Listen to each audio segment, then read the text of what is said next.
All right, so two manhunts are underway on our watch tonight. First, 52-year-old Maryland Circuit Court Judge Andrew Wilkinson was shot to death in his own driveway last night in a targeted attack. Police are looking for 49-year-old Pedro Argate, who is on the run. Judge Wilkinson presided over his divorce case earlier that day, giving full custody of his 4 kids to his ex-wife. We're going to get to that in a second. But first, it is now day 5 in the search for 4 inmates who escaped a Georgia jail early Monday morning by drilling through a wall and then cutting through a fence. There was a getaway car outside waiting. Apparently now, Banfield had on her show last night, the getaway car might have not even really been the getaway car. Maybe it was a distraction. It seems like these guys left their clothes out back and went a different way. There's still so many questions. Joining me now to break down both of these cases, Jennifer Coffindaffer, former FBI agent and NewsNation law and justice contributor. All right, Jennifer, you know, these guys got out Monday. It's now Friday. You've got one of them who's a murderer. What do you make of this? Do you think they're any closer to finding them? Well, hopefully they're closer, but really this has now become sort of a needle in a haystack. I mean, the entire United States is now the hunting ground for law enforcement to find 4 individuals who likely went their separate ways right after they escaped. And so we're in a situation now that it's going to be intelligence-based gathering to help find them. They need to be interviewing their relatives and all known associates, and that's a big task, Brian. So there seems to be a lot of questions with the police. Like, they put out the video of the getaway car. Then we learn that the getaway car might not have really been the getaway car.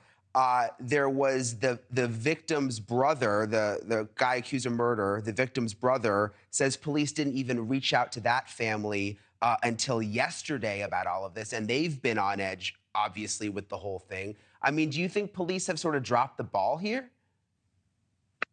Well, it would seem that they certainly should have contacted that victim family, Brian, just from a safety standpoint. But I do believe these individuals are much more concerned with evading police and evading capture than going back to the brother-in-law. Nevertheless, I think a lot is being done behind the scenes, Brian, that we're not hearing about.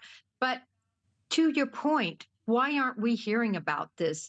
We saw Cavalcante was seen 24/7 in the news, and we're just not seeing that, Brian. And you have a murder, you have other violent felons in these particular instances, and nobody's really hunting, at least not the media. Yeah, well, hopefully there's a lot going on behind the scenes, because we've seen that with a few couple recent escapes where they were very quiet. We were hard on the police, and then come to find out they were quiet for a reason. They had good leads. They didn't want the guy to know that they were onto him. So hopefully that's happening in this situation. I want to move on to the situation with the judge, Judge Andrew Wilkinson, killed in a targeted attack.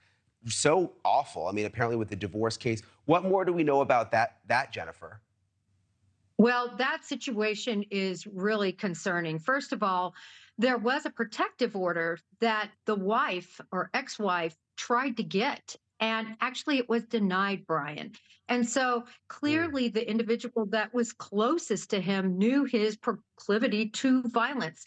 And yet, seemingly, it wasn't taken seriously. And now look at the situation. This isn't the first time either that individuals have tried to kill a judge when they have not received a ruling that they wanted.